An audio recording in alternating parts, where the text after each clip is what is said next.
চলো আজকে তোমাদের আমি দেখাই কিভাবে একটা ভুলভাল ব্লগ বানাতে হয়।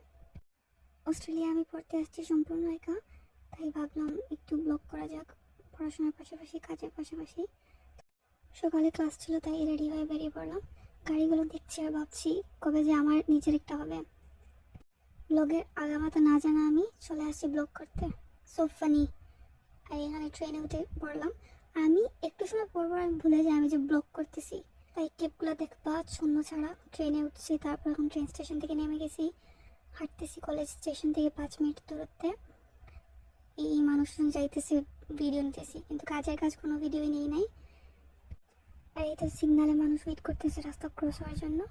আর আমি জাস্ট হাইটে গেছি, আর আমি চাইতেই সিগন্যালটা গ্রিন হয়ে গেছে। আমি চলা শুরু করলাম। তারপর আমি ভুলে গেছি যে আমি ব্লগ করতেছি। তারপর আমি ইউনিভার্সিটিতে গেছি, ক্লাস করছি, একটাও ক্লিপ নেই নাই, কারণ আমি ভুলে গেছি আমি যে ব্লগ করতেছি। তারপর হঠাৎ ক্লাস করে লিফটের মধ্যে মনে হয়েছে আমি তো ব্লগ করতেছিলাম। যখন ক্লাস করে নামতেছি লিফট থেকে, গ্রাউন্ড ফ্লোরে এসে মনে হয়েছে আমি তো ব্লগ করতেছিলাম, তাই ভুলভাল ক্লিপ নিছি। আর এই তো বাকিরা ইতিহাস, আমার দিয়ে ব্লগিং হবে না।